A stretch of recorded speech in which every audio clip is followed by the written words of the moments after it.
बहुत समय पहले की बात है। एक सुंदर और हरे भरे जंगल में मोरू नाम का एक बेहद सुंदर मोर रहता था। उसके रंग बिरंगे पंख ऐसे चमकते थे जैसे इंद्रधनुष जमीन पर उतर आया हो। हर बार जब बारिश की हल्की बूंदें गिरती तो वह नाचने लगता और उसका नृत्य देखकर पूरा जंगल मंत्रमुग्ध हो जाता। जंगल के सभी जानवर, खरगोश, हिरण, बंदर, तोते और यहाँ तक कि शेर भी उसका नृत्य देखने आते। लेकिन धीरे धीरे मोरू को अपनी सुंदरता और नृत्य पर घमंड हो गया। वह खुद को सबसे बेहतर मानने लगा और दूसरों का मजाक उड़ाने लगा। बंदर, तुम भी नाच सकते हो, जरा दिखाओ तो।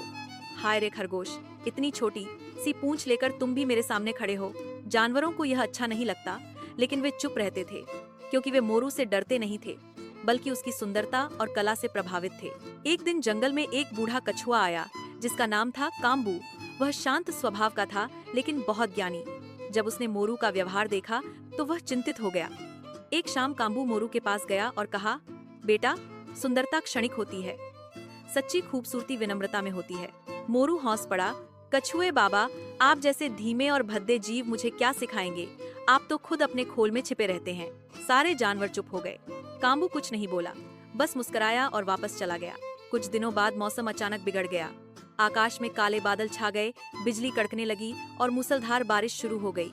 तेज हवाएं चली, पेड़ उखड़ने लगे और नदियां उफान पर आ गईं। जंगल में बाढ़ जैसी स्थिति बन गई। मोरू ने उड़ने की कोशिश की, लेकिन उसके भारी और भीगे पंखों के कारण वह उड़ नहीं सका।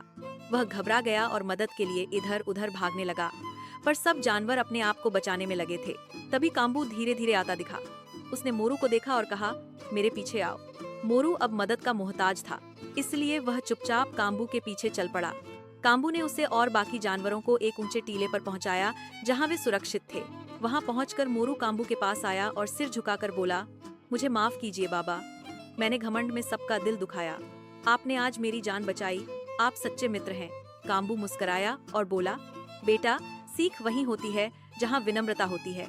आज तुमने सच्चे मोर की तरह व्यवहार किया है। उस दिन के बाद मोरू बदल गया। अब वह नाचता, लेकिन दिखावे के लिए नहीं, बल्कि जंगल में सभी के साथ खुशियां बांटने के लिए। वह अब किसी का मजाक नहीं उड़ाता था, बल्कि बच्चों को नृत्य सिखाता और बूढ़ों से कहानियां सुनता। जब भी बारिश होती, मोरू अपने पंख फैलाकर नाचता। उसके साथ जंगल के सभी जानवर भी नाचते। कोई तालियां बजाता, कोई गाता और कोई उछलता। अब मोरू का नृत्य जंगल की एक परंपरा बन गया, आनंद, एकता और विनम्रता का प्रतीक।